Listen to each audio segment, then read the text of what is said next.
3 days to Doomsday. I run a corner store. Last life, it got looted. This time, I fortify the basement. Me and Fufu survive. I open my eyes. My hand goes to my neck. The bite still aches in my memory, but now smooth skin.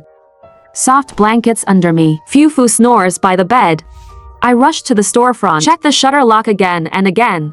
Only then I breathe. After graduation, I opened the shop. I live in the back room. Last time, the end came fast. Remote didn't save me. The supplies did me in. First place to get hit. Regulars turned into thieves. Axes and knives smashed the door. They took everything left. I fled with Fufu and crackers. Hiding underground. This life. No more mistakes. I run to the print shop next door. Print store for transfer flyers. The owner loves gossip. Xiao Yi, quitting? Family stuff back home. I grab the papers, turn and leave. By noon, the whole street knows. Back at the shop, I count inventory. There's a dusty basement. I chose this place for it. Didn't know it'd save my life. All edible stuff stays. Cans, rice, snacks, freezers cleared. Stuffed with frozen meat. Daily goods, kids' clothes, water downstairs. Only then I notice I'm set. But Fufu's food to months max. I stock cat litter, deodorizer, emergency toilet plan. Then the hardware store. A silent treadmill. Last life, barking nearly killed us. This time, I fix it early. Power and water cuts haunt me, still vivid. I call a trusted seller. Top-grade solar panels. Say it's for family. He buys it. Delivery this afternoon. Behind the shop, small hillside. A dead corner, boxed in. Only my back door leads in. Perfect sunlight. Perfect for panels. Seal the back door. No one gets in. I'm handy. Wiring sorted fast. Then I find sealed barrels, filters. Stockpile water. Barrels stack the walls. Half the basement gone. I finally feel safe. After that, I call Zhang Chuan, doctor friend in the next city. He cuts me off. Low voice. Something's wrong. Stock meds, stock food. I'll send a list. Follow it. Don't go out. Then he hangs up. The list arrives. My gut sinks. Did he reset too? Or others? Hands shaking, I call my mom. Last life week 2. They brought my infected brother. Dragged him here. Forced me out for food. Fufu got kicked protecting me. I stop remembering. She answers. Hello, who's this? First call in years. I grip the phone. Mom, it's me. I'm transferring the shop. Any member wanna buy? I need cash. Cheap. She explodes. You finally call. Where's this month's money? No shop who pays us? She pauses, I jump in. I'm sick, need treatment. Lend me some or I'll move in. Click. Deadline. No call back. I exhale. No value dumped instantly. Good. They didn't reset. They don't know my secret. Then I buy all the meds. Afternoon, I call a metal worker. Thick steel plates, basement and backyard doors. All reinforced. Hidden peephole added. Panels wired by dusk. Fufu's treadmill arrives, soundproofing everywhere. Door, stairs. He runs, barks. I hear nothing. Perfect. The entrance, blocked by heavy shelves. Looks like a blank wall. I haul empty boxes out. Fake escape. Tell neighbors family emergency. Hint about a virus nearby. That night, barbecue. Watching him play meat, big bites, my chest aches. Short-term set, now long-term. Shade veggie seeds, soil, grow lights. More batteries, drones, mini cams. Cams in the sign cracks, high shelves. Backyard, hill path. All feeds to my tablet. Final day I stay in. Charge every power bank. Stuff all devices with offline movies. Plus dumbbells, all downstairs. This place, a real bunker. I pull the shutter. Metal screams shut. World cut off. I text Zhang Chuan. How are you? No reply. Deep breath. Final setup. Leave snacks and water. Shelves knocked over. Looks like a panic escape. So if someone breaks in, they loot and leave. Done. Me and Fufu go down. Steel door locked from inside. Food, meds, tools everywhere. Fufu leans on me, tail wagging slow. Seeing him, I'm finally calm. Through the cameras. Bright city night. People still out.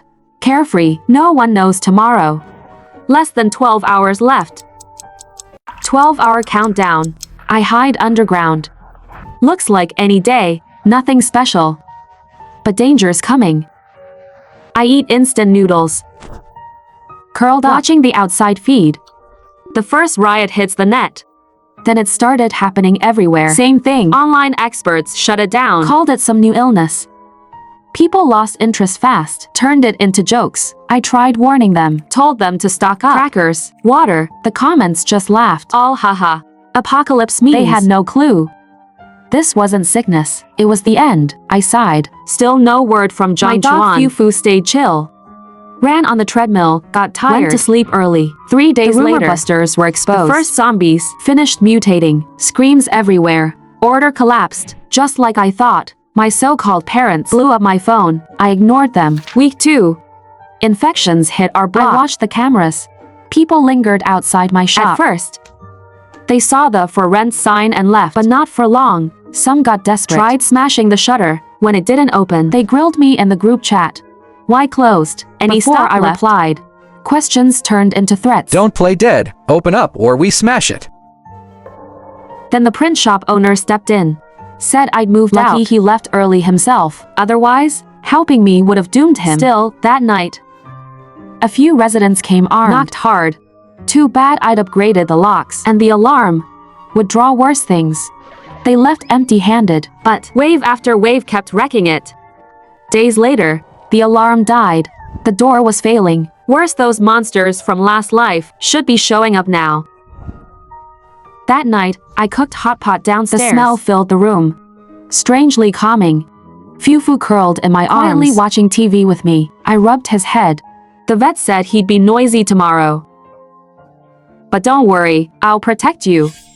Next day, those familiar figures appeared, dragging my pale brother, hands and feet tied. None of them remembered last life. The shaky lock was about to break. I reset my group name fast. Night not dark mark, then spammed the chat. I don't live here anymore. There's still food inside. Help yourselves. I knew for the starving. That was deadly bait. On camera, my foster dad broke the lock. They lifted the shutter, shoved my brother inside first. Fufu crouched on the stairs, alert. I calmed him and switched cameras. They were looting like crazy. No idea this shop had secrets. Dad moved the crackers first. Before he finished, the shutter crashed behind them. They freaked out. Hid in the corner. But it wasn't zombies. Just residents with knives and axes. My foster mom saw people. What are you doing? This is my daughter's shop. Everything here is ours. Get out. They were young neighbors upstairs, rebellious types, always owed me money. No surprise, they rushed in first. They were starving. Her yelling lit the fuse. Outnumbered, armed, they grabbed everything. My foster dad's hard work made it easy for them. He snapped, shoved someone aside, grabbed a wrench, swung wildly, but it was useless. Against them, he stood no chance. Pinned fast, I was about to cut the feed. Then something horrifying appeared. My tied-up brother had freed himself, stood up. I froze, dark veins crawled over his face. Eyes went gray. Mind gone. This wasn't early infection. This was late-stage mutation. It sped up. He roared. Charged the crowd. Instant chaos. Screams everywhere. One kid was fast. Didn't look back. Grabbed crackers and ran. More bodies fell. No saving it now. This wrecked my plan. I killed the feed. The shop was done. All I had left was the hidden basement door. I grabbed pen and paper. Logged the differences this time. Faster mutation means earlier blackouts. Water, power, net, all sooner. Just like I thought. Zombies overran the building fast. Basement lost water and power. I switched to low power mode. A month passed. Society collapsed. Signal came and went. Sometimes gone for days, but somehow, it always came back at the edge. I knew others were still alive. The end was here. Fufu and I lived underground, cut off. I even had time to knit him a sweater, but no sunlight. My mood cracked. When signal returned, I launched the drone. That's when I saw it. This month, fewer infected, and they looked weak. Slow, sickly. A thought hit me. Do they need energy too? No supply. Do they starve? If yes, humans still have hope. Using the drone, I made a pen pal, a girl on the next rooftop, a shy web novel writer. She used to buy tons of food from me. Sometimes walk dogs with me. I sent her veggies sometimes, homegrown. We encouraged each other. Didn't expect that small act to save me later. That day, I sent supplies. Flying back, I saw someone familiar. Zhang Chuan. Scruffy but sharp. Fast, clean, not infected. Why here? He spotted the drone. Instantly alert. My heart sank. If he ran, where'd I find another human? And I've always suspected. I sent a note with another drone. I told him who I was. He couldn't hide his smile. I told him to come down, but the problem was monsters were roaming below. They were slow, but still deadly. One wrong move meant death. Zhang Chuan was about to run into them. I made a call. I cranked the drone speaker to max. Pointed it at my tablet drama. Next second, the drone blasted. Consort, she returns. The shout echoed loud. Zhang froze. Even the monsters stopped. Then suddenly, they all chased the sound. Zhang took the chance. He bolted down the stairs, sprinted straight to the store. I opened the basement door, dragged him inside, slammed it shut and locked it. One drone for a life. Worth it. I cooked him noodles. Before I could ask, he looked at me, then dropped a bomb. He said he reborn too. He reported it right away. Got sent to a secret base. There were others, doctors like him. I thought I was alone. Turns out, a whole group, quietly saving the world.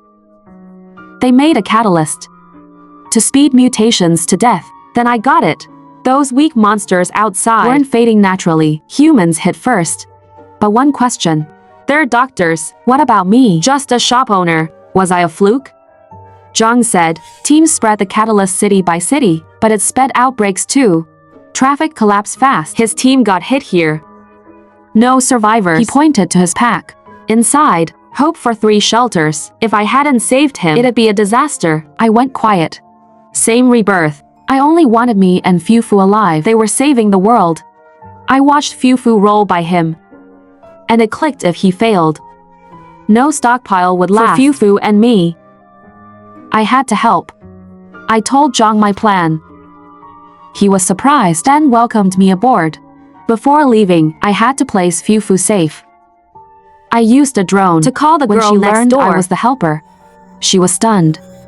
That night, I opened my best stash. Chicken, duck, fish, all homegrown veggies. Zhang cooked too. Even made soup for Fufu. 3 people, 1 dog. Before the end, a perfect farewell meal. Next day, I left Fufu with her. Then Zhang and I hit the road. 10 days of supplies, drones and weapons ready. Planned alley routes, avoiding main roads. Risked it all. Reached shelter 1. But it was hell. No people, only monsters. Warehouse was empty. Zhang fixed the sprinklers. Released the first dose. We changed course. Headed for shelter 2. What we saw chilled us. Not a refuge. A winner's camp. They hurt survivors to live. We stayed away, turned back fast. The 3rd trip was brutal. Starving half the time, Fufu kept us going. After 20 days, we finally reached the bunker shelter. When the loudspeaker spoke, I broke down crying. Everything was orderly. Zhang handled the talk. Mission complete. We waited 5 months. Signal came back. Hands shaking, I called her. On day 4. She replied. She and Fufu were safe. That was the real end. Later, rescue reports said shelter to fell. No survivors. When order returned, Zhang and I went home. Fufu got chubby again. Zhang took my offer to stay with me. After it all, my top mission was helping Zhang put Fufu on a diet. That night, we had BBQ. Smoke filled the street. Fufu got his special skewers, drinks, laughs, night breeze. I looked at them. Life finally felt hopeful.